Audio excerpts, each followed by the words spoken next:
Это не Европа, это Индия. Гоа – единственный штат, где португальская история чувствуется почти на каждой улице.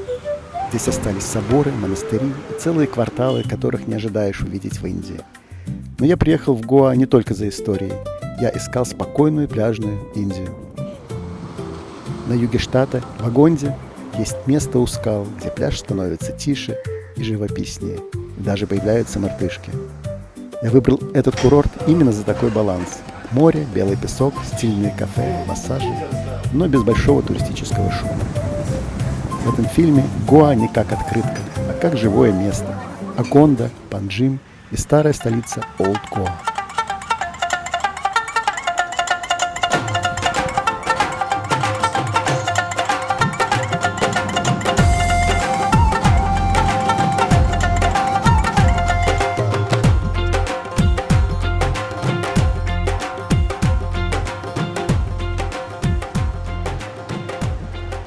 В предыдущей серии был Варанаси. Ганг, огонь, ритуалы и очень плотная энергия. Теперь маршрут меняет настроение. Через Бангалор мы летим в Гоа. Даже аэропорт здесь работает как переход. Зелень, свет, воздух, уже чувствуется юг. Агонда находится в южном Гоа, в районе Канакона. Я выбрал этот курорт как пляж с удобствами, но без большого курортного конвейера. Практически из аэропорта до Балим до Агонды около 60 километров. Такси идет обычно час-полтора и стоит примерно 25 евро. В Агонде все близко. Кафе, лавки, массажные салоны. Прямо по дороге к пляжу. Приятный сюрприз. Здесь очень качественный аюрведический массаж. 60 минут, примерно 15 евро. Не просто кокосовое масло для туриста, а настоящий массаж, после которого тело просит остаться в Гоа. Массажи, сок, такси и ужин удобнее оплачивать наличными. И в Агонде есть обменники и банкоматы, но немного рупий в кармане сильно успокаивает. Прекрасный вайн-шоп. Счастливые люди выходят из него. После массажа и обменника маршрут становится идеальным. Теперь можно отведать мороженого. Indian style. With kurkuma. С куркумой. Перед морем здесь есть сама деревня. Узкие дороги, дома, пальмы, заборы, вывески и южная влажность. Мне нравится, что Агонда не отрезала природу от курорта. Между домами и пляжем остаются деревья, птицы и маленький зеленый коридор к океану.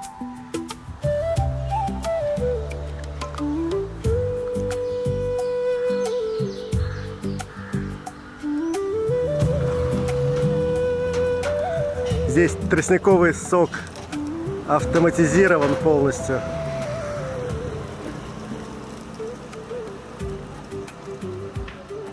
Гоа – продвинутый штат. О как!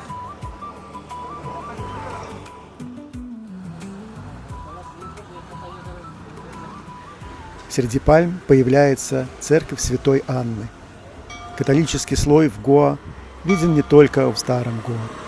В Агонде часовню подняли до статуса церкви в 1888 году, а нынешнее здание перестраивалось уже в 20-21 веках. Прямо за церковью мы, наконец, с вами попадаем на великолепный, просторный, песчаный пляж Агонды. И сейчас направимся к северной его части. К северному краю пляж меняет характер. Тут больше лодок, снастей и местной жизни у воды. Вот этот участок важен. На севере есть речка и рабочая зона у воды. Для местных океан не только закаты, а лодки, рыба, дорога и ежедневная логистика. Рядом появляется еще одна активность – каякинг. В районе Агонды предлагают прогулки по спокойной воде и backwaters. Это хороший вариант, если хочется увидеть не только линию прибоя, но и более зеленую речную сторону южного Гоа.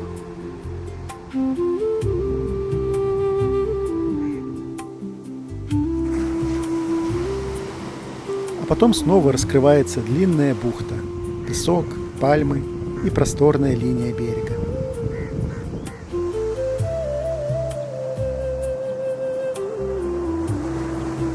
Ближе к южному краю пляж становится живописнее. Скалы, лодки, зелень и камни у воды.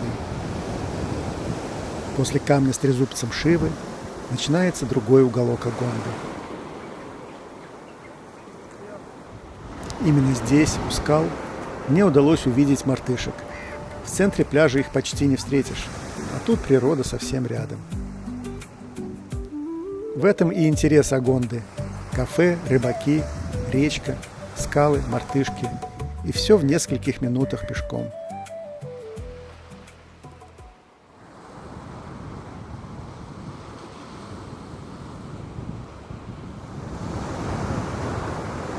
И вот где-то там отель находится, слева. Днем пляж живет спокойно. Прогулки, лодки, волны, люди у воды. Здесь достаточно движения, но пространство еще дышит. Агонда не главный серфинг-центр Индии, но для спокойного знакомства с волнами здесь есть своя школа серфинга. Для начинающих это хороший формат. Мягкая пляжная атмосфера, инструктор, доска, первая попытка встать на волну и сразу проверка на скромность. Потому что со стороны серфинг выглядит красиво, а в реальности первые минуты ты чаще всего не покоряешь океан, а очень уважительно с ним знакомишься. Для ориентира урок для начинающих около 1,5 часов, цена примерно 1800 рупий, 15 евро.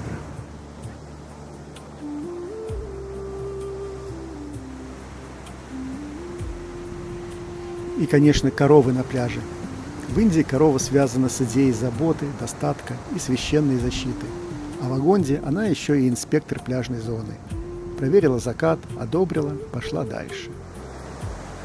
Это местные торговки, которые предлагают никому не нужную, но приятную мелочь.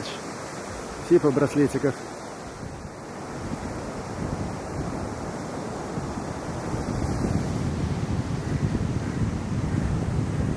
У меня такое ощущение, что этих красивых коров и коней выпускают специально для туристов. Уж больно они живописно тут смотрятся. Когда день заканчивается, Агонда становится еще спокойнее. Море, люди на песке, кафе, мягкий свет – все выглядит как обычный пляжный финал. Вот наш славненький отель Sunset Beach Агонда. Но если остаться только на этом уровне, Гоа можно понять слишком поверхностно. Белая церковь в Агонде уже намекнула, что здесь есть другой слой.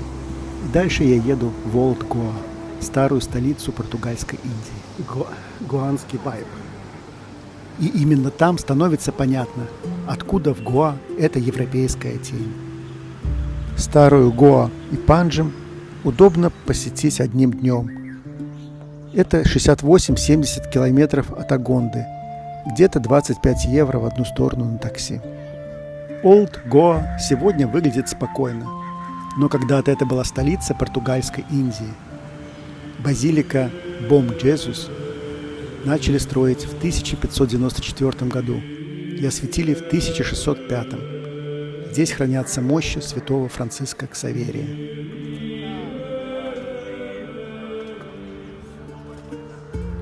Напротив, совсем другое ощущение. Белый, огромный, торжественный собор. Это Се-кафедраль, главный кафедральный собор старого Гоа. Он посвящен святой Екатерине Александрийской. По преданию, именно в день ее праздника португальцы взяли Гоа в 1510 году.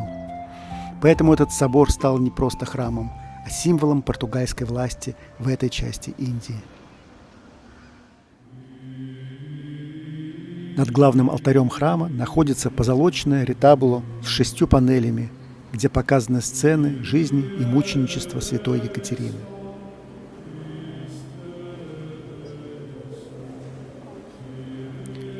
У Се-кафедраль есть еще несколько важных деталей. Знаменитый золотой колокол, боковые алтари и купель 1532 года, которую связывают с крещением святого Франциска Ксаверия. Сами мощи Франциска находятся не здесь, а в базилике Бом-Жезус. Это натуральные фрески 16 века. Я в шоке. По-моему, их не реставрировали с тех пор.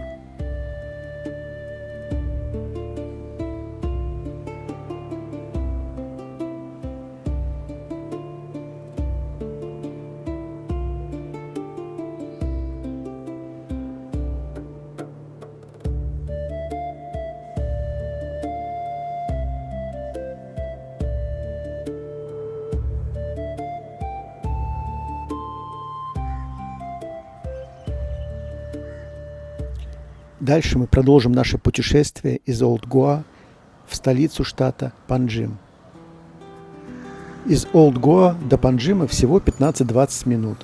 Такси стоит примерно 5 евро. Автобус дешевле, но с камерой и жарой такси сильно упрощает жизнь. Панджим выглядит не совсем как обычный индийский город, не случайно. Когда Олд Гоа начал приходить в упадок, португальская администрация постепенно переносила центр жизни сюда. В 1759 году вице-король перенес свою резиденцию в Панджим, а в 1843 году город официально получил статус столицы Гоа и название Нова Гоа, Новая Гоа. Поэтому здесь появились европейская планировка, административные здания, набережные, дренажные системы, церкви, фасады, балконы. Старые районы Фонтеньяс и Сан-Томе до сих пор сохраняют эту городскую ткань. Но важно, это не Европа в Индии, это именно Гоа, смесь португальского наследия, индийского климата, местной жизни, католической культуры, скутеров, лавок, влажной жары и цвета.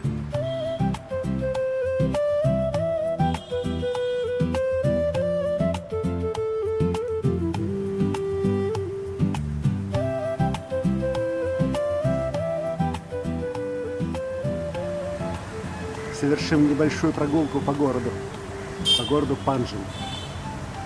Новая столица Гоа. Португалия ушла из Гоа совсем недавно по историческим меркам, в 1961 году. Поэтому португальское наследие здесь не выглядит как далекая археология. Оно осталось в архитектуре, церквях, фамилиях, кухне, католических праздниках, старых кварталах, белых фасадах, цветных домах и даже в особом гуанском ощущении жизни.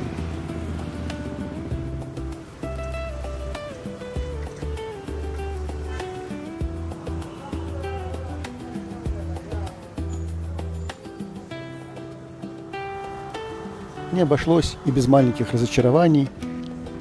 Решили посетить хваленную в TripAdvisor кафешку, но красиво снаружи и очень невкусно внутри. наверное, всему виновата жара, которая там была около 35 градусов. Гоа часто называют не похожей на остальную Индию, именно из-за этого долгого смешения. Здесь рядом существуют индуистские храмы, католические церкви, португальские балконы, индийские рынки, рыбацкие деревни и пляжная культура.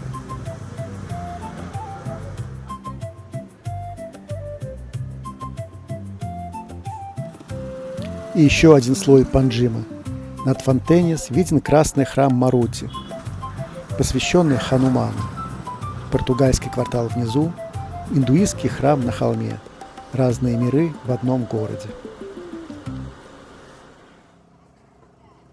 Из Панджима обратно в Агонду. Это примерно 1,5-2 часа.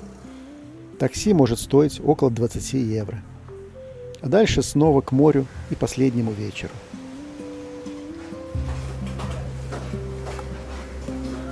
Ну что, привет. Тебя домой забрать или скушать? В Агонде лангуст не роскошь, а часть местной программы. Вот и герой нашего последнего вечера. I would charge 500 rupees to stand like this. Решили шикануть. Last evening before the Усы хорошие. before the Большая креветка. Ничего. Ну, что ты скажешь? Ну, жестковато сделано. Вкусненько. Ну, ничего особенного, ребята. Вкусненько. Это можно было не обязательно, короче. После этого Гоа снова становится простым. Море, песок, вечерний свет и люди у воды. И снова коровы. Для Индии это часть культурного кода, а для Агонды лучший способ не превратить закат в открытку. Агонда дала нам тишину и океан, Панджим – городскую Гоа с португальским акцентом, Олд Гоа – историю, соборы и память о времени, которое закончилось совсем недавно. Поэтому Гоа – это не только пляжная открытка. Это одно из самых необычных мест Индии, где океан, Европа, Азия, религия, колониальная память и обычная повседневная жизнь до сих пор существуют рядом.